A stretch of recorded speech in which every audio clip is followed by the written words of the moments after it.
بسم الله الرحمن الرحيم. الحمد لله كما ينبغي لجلال وجهه وعظيم سلطانه. وبعد، الحضور الكريم، إنه لمن دواعي السرور أن أرحب بكم جميعا، آباء وأمهات، صغارا وكبار، ضيوفا أعزاء كرماء، فنحن لا نحيا إلا بكم، ولا نكون إلا من خلالكم، ولا يمضي ركبنا إلا بجهودكم، فشعارنا رضاكم، وهدفنا راحتكم، وأساس عملنا خدمتكم.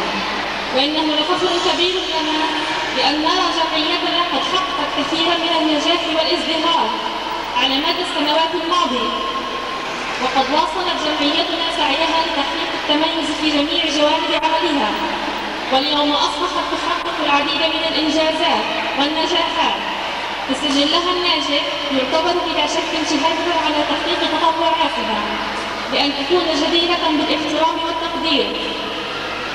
فجمعيتنا تحمل رسالة مميزة وهوية خاصة ودورا متفردا لامست من خلاله احتياجات المرأة، حيث صارت رؤيتها وبرامجها من الإيمان العميق بضرورة دمج المرأة بالمجتمع المحلي وجعلها عنصرا فعالا ومؤثرا فيه، هذا وفضلا عن تقديم العون للشرائح التي تحتاج للمساعدة والاهتمام. كما وضعت الجمعية اهتماما بالغا وواسعا لأطفال الرياض الذين هم نقطة الانطلاق لتكوين جيل من العطاء، ويتمثل ذلك في استقطاب العديد من المشروعات التي تقدم العناية والاهتمام للطفل، وكذلك في عمليات التطوير والتجديد في رياض وخطوات الجمعية، حيث شرعت الجمعية في الأيام السابقة بمجموعة من الإصلاحات التي تستهدف الروضة، فبدأت بتجديد وتحديث لآفاق الروضة وإصلاح بعض الأدوات والمقتنيات، كما وقامت بإحضار العديد من الألعاب التربوية والترفيهية المسلية للأطفال. فضلا عن ذلك، تقوم الجمعية حاليا بأعمال بناء في الطابق الأرضي لمبنى الروضة، وذلك للحصول على ترخيص من وزارة التربية والتعليم. إضافة لذلك، قد قمنا بإنشاء موقع على الصفحة الإلكترونية خاص بالجمعية ويعرض جميع الإنجازات والأنشطة التي تقوم بها الجمعية والأقسام المندرجة تحتها، وبذلك فإننا نعمل جاهدين لنكون دوما في المقدمة ولنكون عند حسن ظنكم بنا. ونهاية، يطيب لي في هذا المقام باسمي ونيابة عن أعضاء مجلس الإدارة أن أتقدم بجزيل الشكر والعرفان للطاقم الإداري في الجمعية ولجميع العاملات والموظفات هناك، كما وأشكر مليا إدارة روضة الياسمين والعاملات فيها كلهم باسمها، وأكمل الجهود الحقيقة التي بذلناها في تحقيق النجاحات المتواصلة. ونحن بدورنا نعهد الجميع على مواصلة العمل دون كلل من أجل الحصول على مزيد من النجاحات والامتيازات في المستقبل. وختاما، لا يسعني إلا أن أسأل المولى عز وجل أن يوفقنا لما فيه الخير، يهنئ ويبارك للأهالي تخرج أطفالهم من روضة الياسمين. أما الآن سيطل علينا خريجي روضة الياسمين معطرين برائحة الفل والياسمين باستعراض كل الخريجين من الروضة.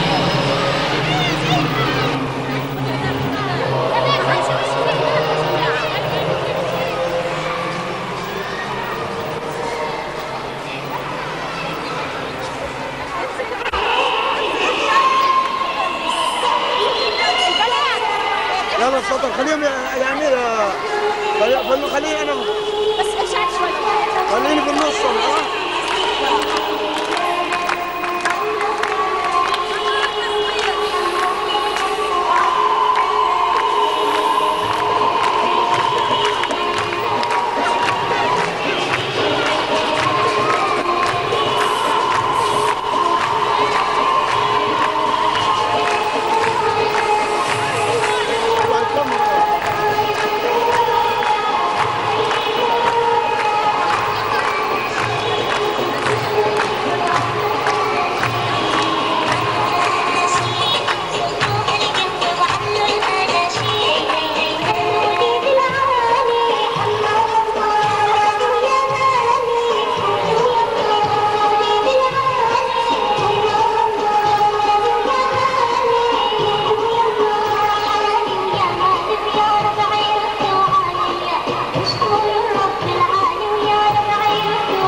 انتبهوا انتبهوا انتبهوا انتبهوا حيوكم. عشان تيجي على التلفزيون. يلا انتبهوا.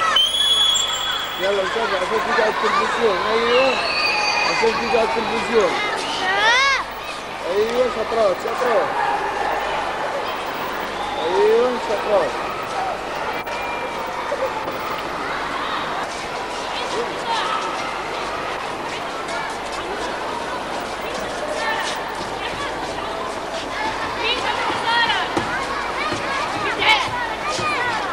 ميشا خسارة كمان. ايش اسمك؟ ياسمين. شاطرة يا ياسمين. يلا يلا يلا اعملوا باي. اعملوا باي. ايوه اعملوا باي. ايوه